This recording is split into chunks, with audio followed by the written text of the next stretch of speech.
Assalamualaikum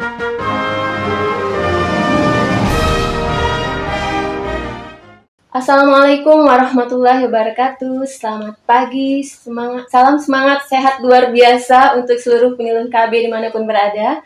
Kembali lagi di podcast Bangga Kencana bersama saya Martina Setiandani, penyuluh KB Muda Kabupaten Musirawas.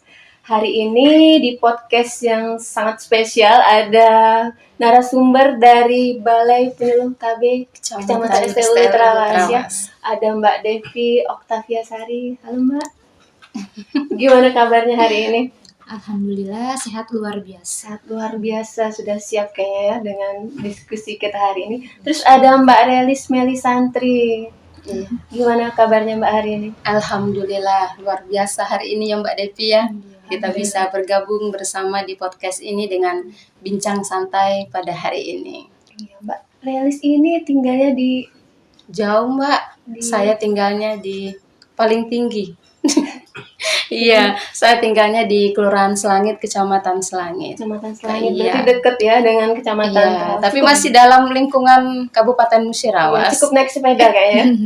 Insya Allah cukup jauh ya. Kalau Beliti, Selangit. Luar biasa kalau naik sepeda bisa sampai 3-4 jam Mbak. 3-4 jam ya. Ya, hari ini nih temanya kita membahas tentang apa ya? Iya, hari ini kita membahas tema dampak pernikahan dini. Pernikahan dini ya, bagi remaja ya. Bagi remaja, benar sekali. Kalau ingat pernikahan dini, sebenarnya saya tuh teringat dengan Agnes Monica dulu waktu pakai putih abu-abu. Ada sinetronnya dulu pernikahan dini ya. Ada lagunya juga. Terus Mbak Devi dan Mbak Relis sempat nonton nggak itu sinetron pernikahan dini itu? Tahu nggak? Iya, kalau saya Mbak dari faktor apa ya? Mungkin dari hobi juga, karena kurang hobi nonton, jadi ketinggalan informasi, ketinggalan berita ya Mbak Devi mungkin ya yang lebih pas, lebih memahami tentang sinetron tersebut. Sama juga Mbak, saya juga kurang hobi kurang hobi atau memang tidak tahu, karena ini memang sinetronnya tahun 2001. Ini karena tidak tahu, ini kelihatan benar ya beda generasi ya. Iya. Untuk pernikahan dini ini sebenarnya apa sih Mbak? Mungkin orang-orang mungkin belum mengerti apa karena menikahnya di malam hari gitu atau seperti apa tuh pernikahan dini? Iya. Jadi pernikahan dini seperti yang kita ketahui, pernikahan dengan sudah garis bawah pernikahan. Ketika kita menyampaikan ataupun berbicara tentang pernikahan, tentunya menyatukan dua insan, laki-laki dan perempuan, Mbak ya. Di sini ketika dibicarakan tentang pernikahan, tentunya ada ikatan secara agama, hukum ataupun adat istiadat. Sedangkan dini di sini kita garis bawahi sebelum waktunya. Jadi pernikahan tadi ada ikatan ketika kita bicara tentang dini sebelum waktunya. Jadi dapat kita simpulkan bahwa pernikahan dini itu pernikahan yang dilakukan antara laki-laki dan perempuan tadi di bawah usia standar menurut WHO, yang perempuan berusia 21 tahun dan yang laki-laki berusia 25 tahun. Jadi melangsungkan pernikahan di bawah standar umur tadi, itulah yang dikatakan pernikahan dini. Ya, Mbak. Nah, untuk Kecamatan STU Ultrawas sendiri itu pernikahan dininya banyak nggak itu? Untuk di Kecamatan STU Ultrawas, kebetulan karena kita berdua berdomisili untuk desa binaannya, wilayah binaannya di Kecamatan STU Ultrawas, untuk persentase yang menikah di usia dini untuk umur di 19 tahun ke bawah itu ada 11%, dan untuk 11% dan menikah di bawah usia 21 tahun untuk perempuannya itu kisaran 30% untuk di Kecamatan STU Ultrawas. Berarti cukup tinggi ya? Cukup tinggi sekali Mbak. Makanya dari itu kita tertarik untuk podcast hari ini, kita mengangkat tema dampak dari pernikahan usia dini. Oke, lumayan PR-nya ya untuk menurunkan persentase pernikahan dininya ya. Nah, kalau sebenarnya pernikahan dini itu bagi remaja itu memberikan dampak tersendiri nggak tuh untuk remaja Mbak Devi? Baik Mbak, sebenarnya ya Mbak ya, dampak dari pernikahan dini itu banyak ya Mbak, dari berbagai macam aspek ya. Salah satunya itu aspek ekonomi dan sosial Mbak. Secara umum tuh Mbak, yang sering terjadi itu masalah perekonomian yang berperan dalam mewujudkan kesejahteraan keluarga. Selanjutnya itu Mbak ada daya saing rendah untuk mendapatkan pekerjaan formal dengan jenjang karir yang baik. Selanjutnya itu pernikahan dini ini Mbak ya, mereka cenderung kehilangan komunitas Mbak, komunitas atau teman karena waktu mereka itu terkuras untuk mengasuh anak ya, mengasuh anak atau mengasuh keluarganya itu Mbak. Kalau secara pengasuhan itu juga masih belum optimal Mbak, karena aspek pengetahuan atau intelektualnya itu pengasuhannya itu belum siap seperti Belum itu. siap ya, masih terlalu muda ya. Iya, ada lagi Mbak dampak pendidikan. Dampak pendidikan. Oke. Kalau pernikahan dini itu sendiri ya Mbak cenderung membuat pelakunya itu mengalami putus sekolah. Oke. Karena Pasti putus sekolah itu. iya, mereka memiliki 11% lebih tinggi dibandingkan dengan mereka yang seusia mereka belum mau menikah seperti itu. Oke, jadi punya dampak ke pendidikan juga ya, pasti Iya. putus sekolah ya. Iya. Oke. Nah, tadi kita sudah dengar kan dampak ekonomi, ada pendidikan juga. Pendidikan. Terus kalau ke psikologinya remaja itu sendiri memberikan dampak nggak itu? Iya, tentunya secara psikologis sangat berdampak bagi pernikahan dini. Karena di usia remaja, di usia 10 sampai 24 tahun ini kan remaja berpotensi untuk menggali kemampuan, skill, tentunya juga pertumbuhan individu di remaja itu sendiri.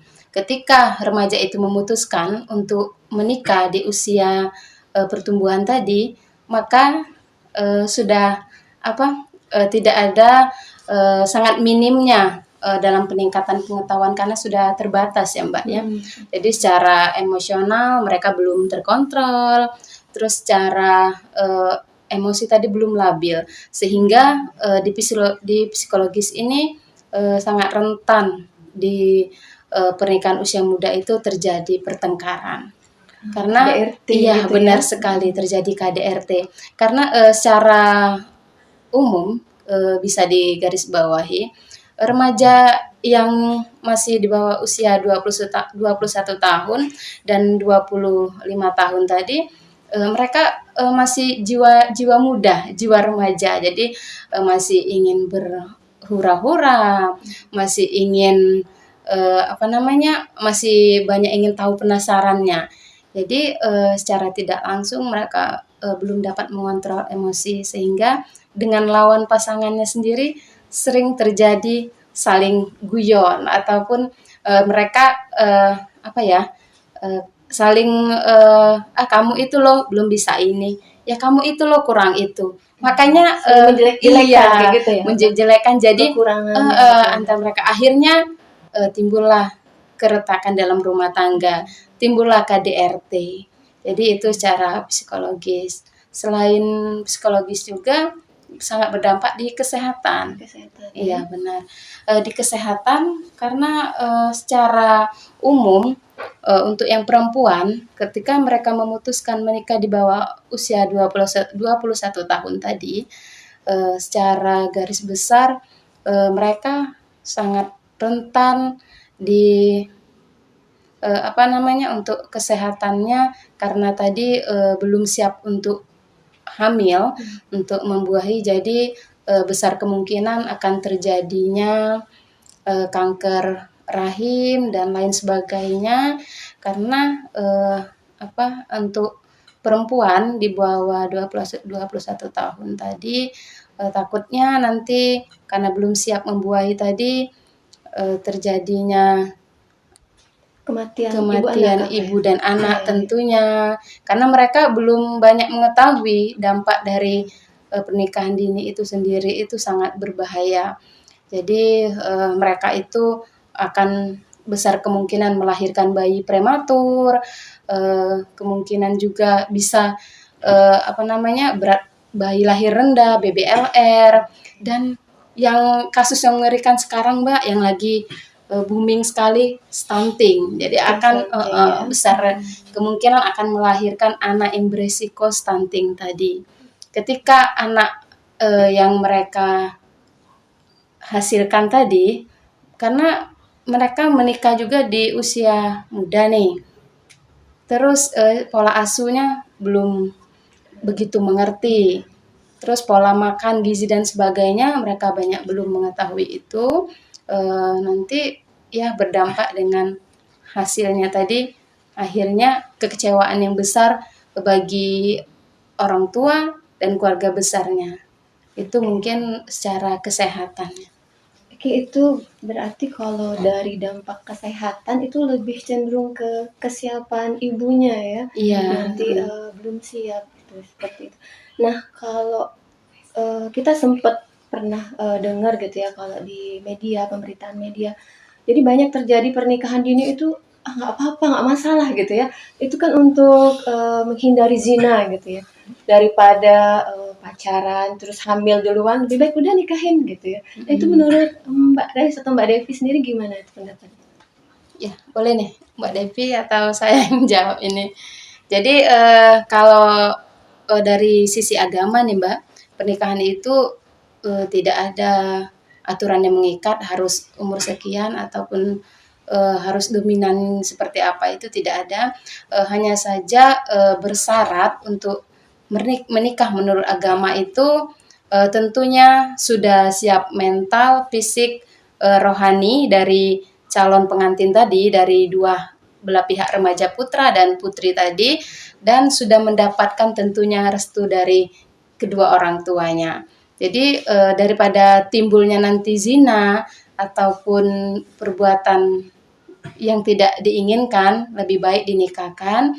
Hanya saja di keagamaan itu kalau bisa ini kan diupayakan untuk usia sudah 18 tahun ke atas. Baru mereka di usia selanjutnya 19 tahun bisa dikeluarkan secara surat resmi baik di hukum ataupun agama. Ketika mereka melakukan pernikahan di bawah 19 tahun, maka mereka akan dinikahkan secara agama ataupun adat. Untuk kekuatan hukumnya, surat nikah atau NA itu tidak bisa dikeluarkan. Oke, jadi kalau itu memang terpaksa terjadi gitu, jadi harus nikah siri dulu aja Iya, gitu ya. nikah siri. Baru nanti nikah resminya ketika usianya sudah cukup. Benar, gitu. jadi nikahnya 2 kali ya Mbak Devi Nikahnya ya. 2 kali. Terus kalau sudah terjadi pernikahan dini itu, kalau saran dari penyuluh KB itu biasanya seperti apa tuh? Apa boleh nih langsung merencanakan kehamilan? Padahal tadi kan katanya mungkin belum siap gitu ya. Tuh gimana nih kalau dari penyuluh KB sendiri? Kalau dari penyuluh KB itu sendiri Mbak ya, kita menunda kayak itu, Oh, kita menunda tunda kehamilan dulu ya. iya, menunda kehamilan seperti itu. Jadi tunda dulu ya Mm-mm. kehamilannya. Oke, sebenarnya ada alasan tersendiri nggak sih kenapa pernikahan dini ini nih terjadi di masyarakat gitu? Gitu, Mbak. Di remaja itu melakukan pernikahan dini itu sebenarnya ada alasan sendiri nggak sih? Baik Mbak, di sini ada Mbak alasannya. Yang pertama itu Mbak ya alasan kultural Mbak, Alasan kultural, iya, ya. alasan kultural itu Mbak ya. Orang tua itu biasanya menikahkan dengan orang yang dipercaya oleh keluarganya Mbak, dapat merawat anak tersebut. Selanjutnya itu ada di beberapa daerah ya Mbak, pernikahan dini itu diperbolehkan Mbak, pernikahan di usia muda gitu Mbak. Karena justru kalau misalnya dia menikah di atas 21 tahun ke atas tuh, dia dianggap mereka itu sudah usia yang dewasa seperti itu. Ya, selanjutnya ada alasan ekonomis. Alasan ekonomi. Iya, alasan ekonomis itu Mbak biasanya orang tua itu menikahkan anaknya dengan tujuan untuk mendapatkan mas kawin Mbak. Iya, untuk mendapatkan mas kawin ya Mbak ya, berupa uang Iya. itu atau bisa lahan seperti itu kan, atau Oke. juga barang atau ini apa peternakan. Selanjutnya ada beberapa orang tua juga menikahkan anaknya itu untuk melunasi hutang. Melunasi hutang Iya, ya. untuk melunasi hutang. Ada juga beberapa orang tua itu memberikan anaknya untuk dinikahi sebagai hadiah, untuk menunjukkan rasa hormatnya terhadap seorang individu atau, tokoh seperti itu. Oke, jadi kalau alasan kultural tadi itu mungkin kayak kalau perjodohan gitu tuh itu ke alasan kultural Iya, juga, iya, Mbak. alasan kultural ya. Iya. Terus juga tadi sebagai hadiah, agak mengerikan ya sebagai Iya. hadiah dan juga mungkin orang tuanya sambil nyari ini juga ya apa Iya. tadi lahan bisa seperti itu. Mencari Dari bonus keuntungan, juga. Mencari keuntungan ya. Mungkin ada tambahan dari Mbak Relis kalau Iya. alasan lainnya? Selain alasan kultural, ekonomi tadi, ada juga alasan kemurnian, Mbak. Jadi mereka itu menjaga kemurnian keluarga. Jadi alasan terjadinya pernikahan dini salah satunya, karena sudah, mohon maaf, sudah terjadinya yang negatif tadi. Jadi kedua remaja itu sudah Maksudnya sudah melakukan, hamil duluan gitu ya? iya, kurang lebih begitu. Mereka sudah menjalankan hubungan intim di luar nikah, maka, kesepakatan antara dua belah pihak keluarga tadi memutuskan untuk menikahkan putra dan putrinya. Karena, kalau tidak dilakukan ikatan pernikahan, sudah jelas, di lingkungan sosialnya sudah tidak bagus karena di rumah itu terdapat anaknya yang melakukan zina. Jadi, untuk mempertahankan sosialnya tadi, walaupun dengan berat hati ya, orang tua tadi melepaskan anaknya, tapi ini loh Mbak, mau tidak mau, karena itu sudah terjadi tadi. Jadi, eee, kita semua di sini, juga paham dengan hal itu, ketika seorang anak sudah melakukan hubungan zina, maka, dari peran keagamaan sangat berperan penting di sana. Terpaksa kedua anak tadi dilakukan pernikahan daripada, bakal dibully, terus tercemar di mana-mana, nanti anak si A itu loh, si B gini gini gini. Jadi, itu alasan salah satunya tadi. Jadi untuk menjaga nama baik keluarga. Iya, heeh. Oke, jadi kita sudah berdiskusi panjang. Sebenarnya tadi, jadi kesimpulannya usia ideal itu berapa tuh untuk laki-laki perempuan tadi mungkin bisa diperjelas lagi. Baiklah ya Mbak, sesuai perannya sebagai seorang istri tuh, usia ideal menikah untuk perempuan itu 21 tahun, 21 tahun Mbak. Karena di usia 21 tahun itu Mbak, sistem reproduksinya itu sudah siap dibuahin, seperti itu.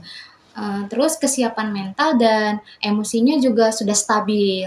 Selanjutnya itu kalau usia ideal untuk laki-laki itu Mbak 25 tahun. 25. Iya, sesuai dengan perannya sebagai seorang suami, di usia 25 tahun itu sudah mampu mendapatkan pekerjaan yang baik untuk menafkahi, keluarganya. Oke, 21, 25 ya. Iya, 21 dan 25 tahun. Udah ngingat 21, 25. 25. Iya. Nah, tadi kan PR kita nih sangat berat ya, karena untuk terawat sendiri sudah cukup tinggi ya pernikahan Benar, dininya. Mbak. Nah, sebagai penyuluh KB nih Mbak Devi dan Mbak Relis, kira-kira apa yang bisa kita lakukan ya untuk mencegah pernikahan dini ini? Iya. Mbak Devi? Baiklah Mbak, upaya untuk pencegahan pernikahan dini itu ya Mbak ya, yang pertama kita memberdayakan anak Mbak, memberdayakan anak remaja tersebut untuk diberikan informasi seperti pelatihan dan kita menggali kemampuan yang ada di dalam diri anak tersebut. Dan juga anak tersebut harus ikut berperan penting dalam pencegahan pernikahan dini. Selanjutnya kita memberdayakan peran orang tua Mbak, peran orang tua itu sangat penting ya untuk mencegah pernikahan dini. Seperti kita memberitahukan kepada orang tuanya harus memberikan pendidikan seksual tuh Mbak, pendidikan seksual yang baik tuh sejak kecil. Dan juga kita mengarahkan ke orang tuanya untuk mengingatkan atau memberitahu anak tentang undang-undang pernikahan tuh Mbak, supaya anak tersebut tahu usia berapa sih ini idealnya menikah seperti itu. Selanjutnya kita meningkatkan pengetahuan reproduksi. Kita memberitahu anak-anak remaja tuh Mbak, seperti perempuan itu dapat hamil ketika satu kali berhubungan seperti itu. Dan juga kita menekankan kepada anak tersebut supaya meningkatkan pendidikan formal gitu. Dan juga kita memberikan edukasi dan konseling kepada remaja. Jadi peran orang tua sangat besar di Iya, sini ya. Kalau untuk Kecamatan STL Ulu Trawas sendiri sudah melakukan apa saja nih untuk pencegahan pernikahan dini? Baik, untuk sahabat Bangga Kencana dimanapun berada, untuk pencegahan usia dini, pernikahan di usia dini, untuk di Kecamatan STL Ulu Trawas, kita sebagai penyuluh KB mengoptimalkan pelayanan pada program kegiatan PIKR atau Pusat Informasi Konseling Remaja. Iya, itu untuk PIKR sendiri kita bentuk dan kita bina di sekolah ataupun di lingkungan desa setempat. Jadi pusat informasi konseling ini Mbak sebagai wadah untuk remaja mendapatkan informasi-informasi ataupun edukasi tentang kesehatan remaja, life skill dan sebagainya. Sehingga harapan kita di sini remaja berpotensi dengan pemikiran yang baik, dengan upaya kita tadi dapat meningkatkan keinginan remaja itu bahwa saya ini loh harus mencapai tujuan saya. Tujuan saya seperti apa untuk meningkatkan mutu pendidikan, meningkatkan kualitas pengetahuan dan lain sebagainya. Kemudian menolak untuk tidak melakukan pernikahan di usia dini. Nah, kemudian selain itu juga, selain PIKR, kita sebagai penyuluh KB di Kecamatan STL Ulu Trawas mengoptimalkan untuk kegiatan pembinaan keluarga remaja. Jadi yang biasa kita kenal dengan BKR. Iya. Di Bina Keluarga Remaja ini kita melakukan upaya untuk jika PIKR tadi sasaran yang kita bina di sini adalah remajanya. Ketika di bina keluarga remaja, orang tuanya. Jadi sasaran kita di sini adalah orang tuanya atau keluarga yang memiliki remaja ini. Di sini pun kita memberikan informasi dan edukasi tadi sesuai yang disampaikan oleh Mbak Depi tadi, informasi tentang pendekatan dengan remaja dan informasi tentang pola asuh tentang ke remaja itu sendiri, karena menurut kita sebagai penyuluh, anak tadi tidak hanya sebatas hubungan orang tua, ibu, bapak dengan anak, karena anak itu membutuhkan Mbak Depi sentuhan ya, membutuhkan sentuhan, membutuhkan pendekatan dari orang tua, karena orang tua ini merupakan sumber energi ya, salah satu energi yang mampu memberikan semangat ataupun memberikan motivasi tadi kepada remaja itu. Jadi ketika orang tuanya sudah melakukan pendekatan dengan remaja tadi, jadi remaja itu terdapat motivasi tersendiri. Orang tua saya berharap seperti ini, orang tua saya ingin seperti itu. Maka anak yang remaja tadi sangat mengapresiasi ke orang tuanya. Maka dia akan gencar ya Mbak ya mencapai cita-citanya tadi, karena untuk membanggakan kedua orang tuanya tadi. Ya, tapi ketika orang tuanya tadi cuek dengan remajanya tadi, maka remajanya itu lebih banyak berhubungan ke teman sebayanya, untuk teman cerita, ke orang luar maksudnya. Jadi secara tidak langsung kurang pendekatan antara anak ke orang tua. Lebih nyaman bercerita dengan teman sebayanya. Jadi ketika dia sudah memutuskan untuk lebih banyak mendekatkan dengan orang luar, maka semakin minim juga ya Mbak ya pengetahuan dia bahwa dampak dari resiko ketika dia ngobrol nih dengan teman sebayanya. Tapi itu kan bukan solusi yang diberi temannya, akan tetapi bisa jadi akan menjadi bumerang bagi remaja itu sendiri. Akhirnya dengan informasi-informasi negatif yang mereka saling pecahkan antara teman sebaya tadi tanpa melalui orang tua, maka besar kemungkinan juga akan melakukan hal-hal yang tidak diinginkan. Oke, jadi upayanya itu tidak hanya ke remajanya, tapi juga orang tuanya. orang tua juga punya peran ya yang sangat penting dan sangat besar itu dalam tumbuh kembang, terus juga dalam mungkin menemani anak melewati Mendampingi. masa remajanya Iya. seperti itu ya, biar tidak salah bergaul gitu ya. Iya, benar sekali. Jadi kalau kita dengar penjelasan tadi, ini sangat berkaitan erat dengan 8 fungsi keluarga ya. Iya. Nah, kira-kira itu dari 8 fungsi keluarga itu fungsi mana saja sih yang sangat berperan, atau semuanya itu sangat berperan fungsi keluarga itu? Baiklah Mbak, kalau untuk 8 fungsi keluarga itu Mbak ya, itu semuanya itu Mbak berperan. Semua berperan. Iya, yang pertama itu Mbak fungsi berperan sebagai fungsi keagamaan. Kita dengan mengajarkan anak-anak kita taat dengan agama seperti itu, seperti mengaji seperti itu.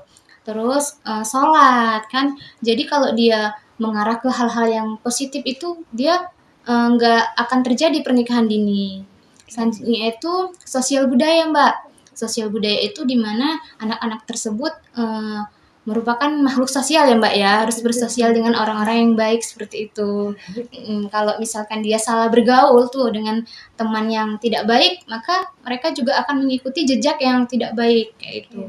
Selanjutnya itu cinta kasih Mbak. Fungsi cinta kasih ya. Fungsi cinta kasih. Fungsi cinta kasih itu Mbak peran orang tua, lagi-lagi peran orang tua ya Mbak ya, yang sangat berperan penting di sini.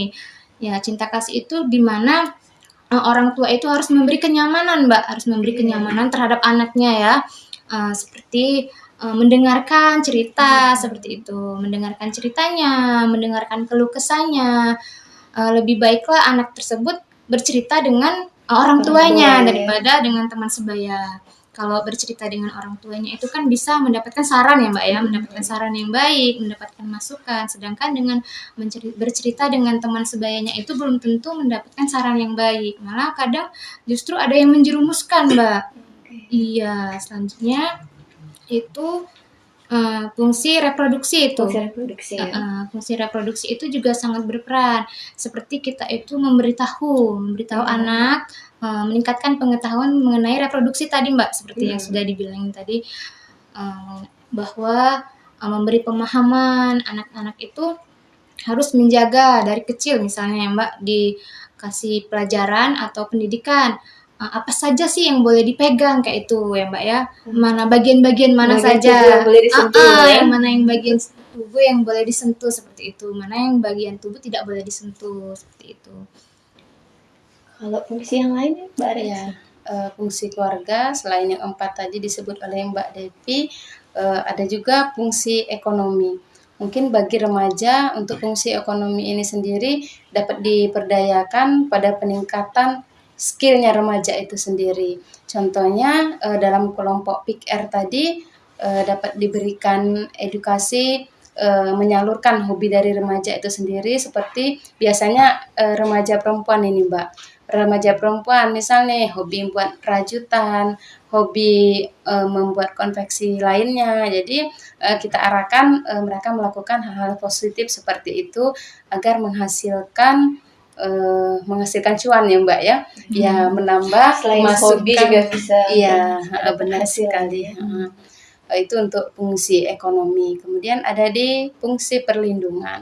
Di fungsi perlindungan ini tentunya seorang remaja harus ya Mbak ya, harus mendapatkan perlindungan dari keluarga.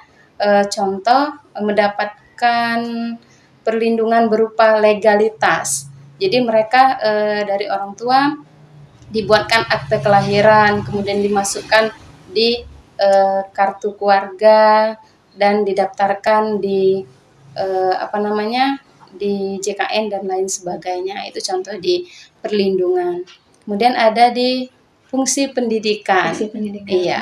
Jadi ini di fungsi pendidikan karena ada pepatah yang mengatakan Mbak ya, pribadimu tergantung di kualitas pendidikanmu. Iya. Jadi di sini peranan orang tua sangat penting untuk menyalurkan atau memberikan pendidikan kepada remaja itu sendiri. Semakin semakin tinggi jenjang pendidikan, mungkin menjadi salah satu faktor pemicu untuk meningkatkan potensi anak itu sendiri dalam menggapai cita-citanya, mendapatkan keinginan yang dia prioritaskan. Kemudian untuk tidak tidak berpikir yang singkat tadi untuk melakukan sudahlah saya harus melakukan pernikahan dini mungkin lebih baik. Terus yang terakhir itu ada fungsi lingkungan. Iya, fungsi lingkungan ini juga seperti yang Mbak Devi sampaikan tadi, di sosial juga sama, di lingkungan ketika remaja itu memutuskan untuk beradaptasi di lingkungan baik, maka insya Allah di remaja itu sendiri akan tumbuh menjadi sosok pribadi yang baik. Tapi ketika remaja itu beradaptasi ataupun berbaur di lingkungan buruk, maka besar kemungkinan remaja itu akan berdampak kualitasnya buruk juga. Tapi belum tentu yang ini ya Mbak ya, karena remaja jika dia sudah memiliki pemikiran yang panjang dapat membaca, oh itu loh yang jahat berarti tidak perlu saya tiru, oh itu yang baik akan saya tiru. Tapi untuk besar kemungkinannya yang seperti saya sampaikan tadi. Jadi lingkungan juga ya ternyata berpengaruh. Jadi semua fungsi itu berperan ya dalam pencegahan pernikahan dini. Nah, itu tadi pertanyaan terakhir. Nah, sebelum kita tutup mungkin ada pesan-pesan nih buat sahabat Bangga Kencana atau teman-teman yang menyaksikan podcast ini dalam upaya mencegah pernikahan dini. Mungkin dari Mbak Devi dulu. Pesan untuk sahabat Bangga Kencana, jauhi pernikahan dini, dekati Tuhan, insya Allah hidupnya akan selamat. Oke, dekati Tuhan, insya Allah. Masya Allah. Masya Allah, luar biasa. Oke, kalau dari Mbak Relis, mungkin ada pesan ini yang bisa disampaikan. Oke, baik untuk pesannya sendiri, khususnya untuk sahabat Bangga Kencana, dimanapun berada, khususnya untuk adik-adik remaja, bahwa katakan untuk tidak melakukan pernikahan dini, karena menikah di usia dini bukan suatu solusi. Iya, benar. Jadi kalau ketika adik-adik remaja di sana sudah menanamkan niat untuk menikah di usia muda karena bakal menjadi apa yang kemarin karena kita sudah melakukan Pumpik R juga di kelurahan di Kecamatan STLU Terawas, karena Mbak yang disampaikan kalau nikah muda nanti bakal jadi toke saya Mbak katanya. Iya, bakal jadi pengusaha muda. Tapi ya kami mengajak sebagai penyuluh KB untuk tidak melakukan menikah muda karena kesuksesan di awal tadi bukan menjadi jaminan untuk hidup keluarga yang berkualitas di kemudian hari. Itu bukan solusi. Iya, menikah dini bukan solusi. Oke, terima kasih buat Mbak Devi dan Mbak Relis sudah memberikan edukasi yang sangat menarik, sudah hadir di podcast hari ini gitu ya. Harapannya dari kami semua bahwa pencegahan terhadap pernikahan dini ini dapat turut semua peran ya, semua kalangan itu berperan ya, orang tua, teman, guru juga berperan aktif dalam pencegahan pernikahan dini. Baik, terima kasih untuk kebersamaannya pada podcast hari ini. Saya ucapkan terima kasih sekali lagi. Hati-hati di jalan nanti pulang. Oke, terima kasih. Wassalamualaikum warahmatullahi wabarakatuh. Waalaikumsalam warahmatullahi wabarakatuh.